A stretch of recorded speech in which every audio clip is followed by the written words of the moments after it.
Welcome, my dear friends, to your own YouTube channel, and you're watching Amit Ambast. Well, in the last class, we have studied the Union Executive, and in Union Executive, we have seen the Vice President of India, the Council of Ministers, and the Attorney General of India.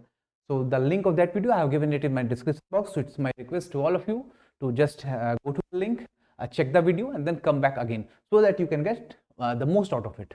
So, friend, here I have compiled some of the inescapable MCQs that you cannot escape from it. On the Vice President, the Council of Ministers, and the Attorney General of India. So please be on the video and check all the questions. See, the first question: the Vice President of India is elected by. Your options are only elected members of both houses of the Parliament, all the members of both houses of Parliament, the Electoral College of the President, and the State Legislative. So friends, the answer is all the members of both houses of the Parliament. See friends, there is a confusion regarding both the houses of Parliament and all the members. See, what is this? Let me see. Our Parliament, both two houses, Lok Sabha and the Rajya Sabha. Elected members, nominated members. Here is also elected members plus nominated members.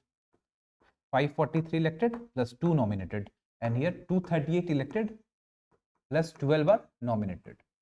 So just say this: when you talk about the Electoral College of Vice President, then the elected member of Lok Sabha, okay, these two nominated member is not responsible in the Electoral College. That means they do not have the right to vote. Now come back to Rajya Sabha, then the elected member and nominated member both are eligible for the election of Vice President. That means for casting the vote in the election of the Vice President. So it is very much clear when it comes that who constitutes the Electoral College of Vice President, then this must be very much clear that the elected member of Lok Sabha, that is 543, and both the members of Rajya Sabha, that is elected plus nominated, are responsible to cast their vote in the election of Vice President. Okay, see, next question: who is the chairman of Rajya Sabha? Your options are the President, the Vice President, the Prime Minister, and the Speaker of Lok Sabha. So Rajya Sabha says who is the chairman, then your answer will be the Vice President. The Vice President is the ex officio chairman of the Rajya Sabha, and in the capacity of the chairmanship of Rajya Sabha, he receives salary. Okay, though he is the chairman of Rajya Sabha, but he is not considered as a member of this Rajya Sabha. Okay, resolution for the removal of the Vice President of India can be proposed in. That means the removal, if a Vice President has to be removed, then that proposal starts from where? Your options are Lok Sabha, any house of the Parliament, the joint sitting of the Parliament, and the Rajya Sabha only. So friends, Rajya Sabha is an exclusive power to propose or to bring out the resolution for the removal of the Vice President. So your answer will be Rajya Sabha. Okay. See, in our Indian Constitution, Lok Sabha, that is the lower house, has been given more weightage and more powers has been allocated to them. But there are some powers that the Rajya Sabha has their exclusive rights over it. And among some of the powers, this is the exclusive power of Rajya Sabha for proposing a resolution of the removal of the Vice President. Okay, so we'll study more when we come to the Rajya Sabha. That means when we study the Parliament, then we'll go through these things more elaborately. Okay, now see the next question. As per Article 300 of the Indian Constitution of India, the legal name of the Government of India is the Union Government, the Government of India, India, and Bharat. So friends, the answer is the Union of India. You don't have to think much about this. You just remember that under Article 300, it has been discussed, the Union of India. Move to the next question. See, there is a question: select the correct answer from the code given below. Okay, there are 4 statements and you have to answer accordingly. The first one: the executive power of Union is vested in the Prime Minister. Okay, just see all the statements, observe it quite carefully. all the concept I have already been taught in my last video, the previous video. The link I have already given in my description box, so you can later go on and check it. See, the second point, the PM is appointed by the president. The PM is the head of the Council of Ministers, and the PM at the time of his appointment need not be a member of either house of the parliament. So friends, these are the different options. So see, the first one, the executive power of the union is vested in the prime minister. It is not right. So this statement is false. The executive power of the union is vested in the hands of president. Okay. When if a question asks the real executive power, then the prime minister will be the answer, because the real executive power lies within the prime minister. Okay. But here it is written the executive power, simple, the executive power. That means the president has been vested the executive power of the union. So this statement is wrong. Now see, second one, the PM is appointed by the president. This statement is true. The prime minister is appointed by the PM. There is no concern in this. The PM is the head of the Council of Ministers. Okay, it has been written in Article 74(1), 74(1). The PM at the time of his appointment need not be a member of either house of the parliament. This is also true, as there is a time limit that within a span of 6 months he has to become the member of the either house of the parliament, either by the election or the nomination process. Okay, so see, 2, 3, 4 are the correct statements. So 2, 3, 4 are correct. So option C is the right answer. C. Move to the next question. Article 78 of the Constitution of India lays down the duties of the, and your options are the Speaker of the Lok Sabha, the Chairman of the Rajya Sabha, the CAG, and the Prime Minister. The friends, Article 78 lays down the duties of the Prime Minister. It is very much clear and very easy, and you have to remember these things. Okay, there is no concept behind this. You just have to remember some important articles, and this one is 75 Prime Minister answer. Move on to the next question. Who exercises the actual executive power under the parliamentary form of government? See, now here the question has come. He says the actual executive power. Friends, you must already be known to the fact that our president is the nominal head. You can say the titular head. You can even say the ceremonial head. But the real power always lies within the prime minister and his council of ministers when you talk about the parliamentary form of government. So here the options are the parliament, the prime minister, president, and the bureaucracy. And you have question has asked who exercises the actual executive power. Then the actual executive power is exercised by the prime minister. All the powers has been vested within the prime minister. Okay, as the head of the council of ministers. Move on to the next question. See, our next question says, what is the minimum age required to become the prime minister of India? Okay, so for becoming the prime minister of India, he has to become the member of Lok Sabha. That is, the age is 25 years. Okay, the minimum age is 25 years. Yes. See, the next question. Which one of the following statement is correct about the Prime Minister of India? Here 4 statements has been given and you have to just click the right one. Okay. So number 1, let me move this side so that it can be visible to all of you very clearly. He is free to choose his ministers only among those who are the members of either house of the parliament. That means the prime minister is free to choose his ministers only among those. No, this is not true. Why? Because you have already been taught in the previous slides, or you can say in the previous video as well, that any member, anyone can become the member of the parliament. Condition, you know, that within the span of 6 months he has to take the membership of either house of the parliament. So this one is not true. This is wrong. Option B, he can choose his cabinet colleagues after due counseling by the President of India in this regard. No. He has full discretion in the choice of persons who are to serve as the ministers in the cabinet. So friend, this one is your right answer.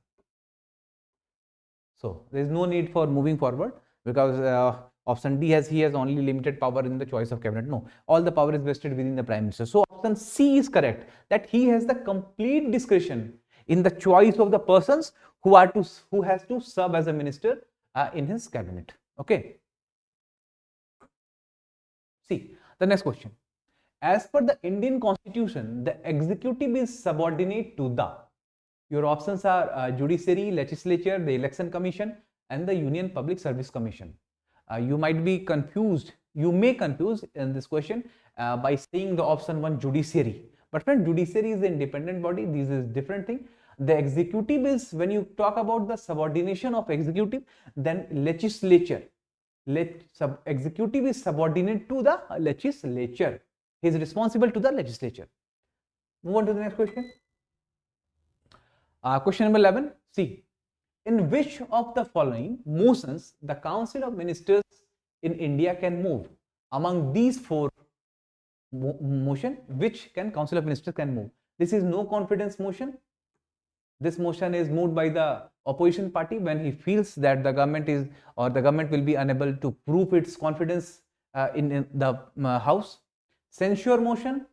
This motion is initiated when the ministers or the concerned minister is not working or is failing to discharge his duty. The adjournment motion, when it is adjourned, and the confidence motion. So the answer is confidence motion. The Council of Ministers in India can move the confidence motion to show their confidence or to show their number in the House of the Parliament. Okay. Question number 12. The number of Lok Sabha members required to table a no confidence motion against the Council of Ministers is. See friends, when you talk about no confidence motion, the censure motion and the adjourned motion, everywhere the minimum number which is required to move a motion is 50. Okay, that is 50 members. On to the next question. Match the following states with their respective chief ministers who later become the prime minister. Okay. P.V. Narasimha Rao, Morarji Desai, Devagowda, Charan Singh, and Narendra Modi. Friends, P.V. Narasimha Rao was the chief minister of this undivided Andhra Pradesh. Morarji Desai was the chief minister of this Bombay. H.D. Devagowda was the chief minister of Karnataka. Sorry.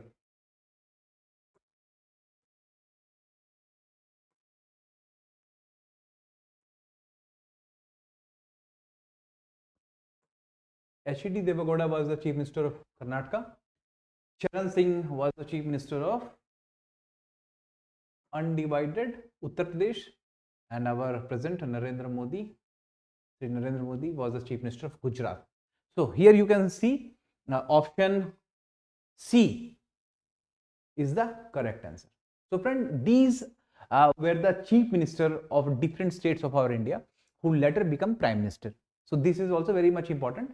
You can be asked this question in different forms, that is odd one out, that who among the following was not the chief minister of any state before becoming the prime minister. So you get to ponder this question very hard, you have to remember this by your heart, that PM Narasimha Rao, Morarji Desai, H.D. Devagowda, Charan Singh and Narendra Modi were the chief minister of some state of our India before becoming the prime minister. So move to the next question. The policy of liberalization, privatization and globalization was announced as a new economic policy by the Prime Minister. Friend, this is one of the very good question, and that has come in a very regular way. Regular way in our different examinations. So the options are Rajiv Gandhi, Vishwanath Prasad Singh, P.V. Narasimha Rao, and Atal Bihari Vajpayee. The answer is P.V. Narasimha Rao. And who was the finance minister at that time? So that was our ex-prime minister, that is PM Manmohan Singh, ex-prime minister Manmohan Singh. He was the finance minister. Move on to the next question. Question number 15. Choose the correct statement. Okay, you have to choose the correct statement out of these two. The number one statement: the executive power of the Union of India is vested in Prime Minister. Second one: the PM is the ex officio chairman of the Civil Services Board. So friends, the executive power of the Union of India is not vested within the Prime Minister. Okay, the executive power is vested in the President. When there is a word real, then you can say the prime minister is your answer. But simply the executive power of the union vested in the president. So this statement is wrong. See the next statement, the PM is the ex officio chairman of the Civil Services Board. So again, this is wrong. Cabinet secretary is the chairman. So here, where you find the answer in option A, B, C, D, D is your answer. That neither 1 nor 2 is your correct. Okay. Move to the next question. Question number 16. Who is the highest civil services officer of the central government? Okay, the civil services officer. Your options are the Attorney General of India, the Cabinet Secretary, the Home Secretary, and the Finance Secretary. So the friends, Cabinet Secretary is the answer. He is the highest bureaucracy. You can say he is the highest bureaucrat of India, the highest office of bureaucracy. The Cabinet Secretary is the most senior IAS officers in our country. Okay. Move to the next question. Which of the following documents is related with India? Okay, this is green paper, white paper, yellow paper, blue paper, blue book. So the friend answer is white paper. And what is white paper? So white paper is an official document that is bring by the government of India, okay, for collecting the feedback about the policies that they are likely to bring before framing the bill. Okay, so if you talk about the white paper, then white paper is nothing but it is an official document that is presented by the government of India before preparing a bill on some of its specific topic. See, now move to the next question. Question number 18. Which of the following are the functions of a cabinet secretariat? Okay, cabinet secretariat, that means where cabinet secretary sits. The preparation of agenda for cabinet meetings, secretariat assistance to the cabinet committees, and the allocation of financial resources to the ministry. So when you talk about the functions of cabinet secretariat, friends, it is very much clear from the options that the preparation of agenda for cabinet meetings, yes, this point is responsible for this cabinet secretariat. Secretariat assistance to cabinet committees, this is also correct in context with this question. And the third one, the allocation of the finance resources to the ministry, this is not true. So option 1 and 2 are correct. So where you find 1 and 2? 1 and 2, yes. Option C is your answer. Move to the next question. Who advises the government of India on the legal matters? That means who advises our government of India on the legal matters? Your options are the Attorney General of India, the Chief Justice of Supreme Court, the Chairman of the Law Commission, and the Advocate General. So your answer will be Attorney General of India. Attorney General of India, friends, he is appointed by the President and he is responsible for all the advice of the legal matter. Further, he has also been designated with some of the duties by the President, that in case the government of India is a party, then he is responsible or he has to appear in the Supreme Court in all the cases where government of India is a party. He has also been designated a duty to appear in all the courts of different high court in India where the government of India is a party. Okay, he is the highest legal officer.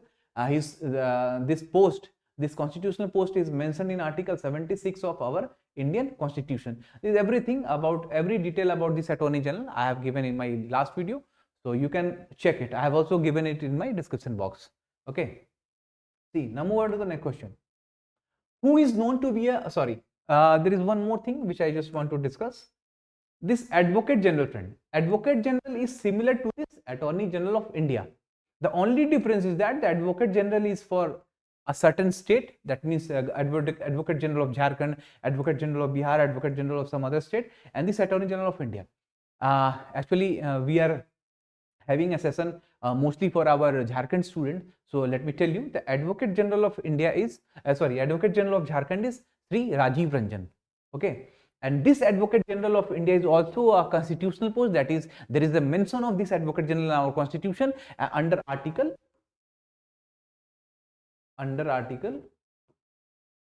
165. This is visible or not? Under Article 165 of our Indian Constitution, there is a mentioning of Advocate General. Advocate General. And who is the Advocate General of Jharkhand? Advocate General of Jharkhand? Sri Rajiv Ranjan.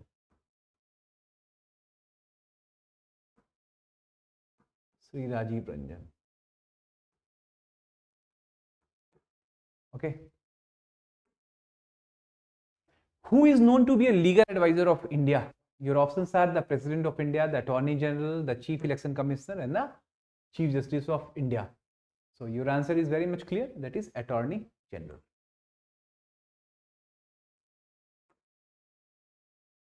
Who among the following has the right to attend the session of Parliament but cannot cast a vote? This friends, this question I have already, this concept I have already been discussed in my previous video, and your answer is the Attorney General of India. Attorney General of India, which is provision in under Article 76 of Indian Constitution, has been given right of audience in all the courts of India. He can attend all the sittings, even joint sitting of the Parliament, but he cannot vote. Come to the next question. The Solicitor General of India is an administrative officer, a legal advisor, an advisor to PM, a law officer from giving advice to the President of India. So friends, the Solicitor General of India is next to Attorney General of India, and he's a legal advisor. And for assisting this Solicitor General, there are also numerous additional Solicitor General of India. Okay. So friends, here we conclude the complete Union Executive, the concept as well as the multiple choice questions that are very much relevant. And one more thing, I have studied, I have taught only the relevant point of this Union Executive that is very much likely to be seen in your question paper. And I have not gone through the complete book material, or I have pasted the complete bookish thing. So it's my request to see all the videos very thoroughly, so that you can get the most out of it, and so that you can be able to do all these questions. So if you are liking my content, friends, and then definitely you like my channel, subscribe it, and also share it to some other people, other students who are preparing for the examinations. Okay, so that more and more good things can be transmitted and be emanated from my side, which can become fruitful to you. So till then, have a very nice day, friends. So thank you so much.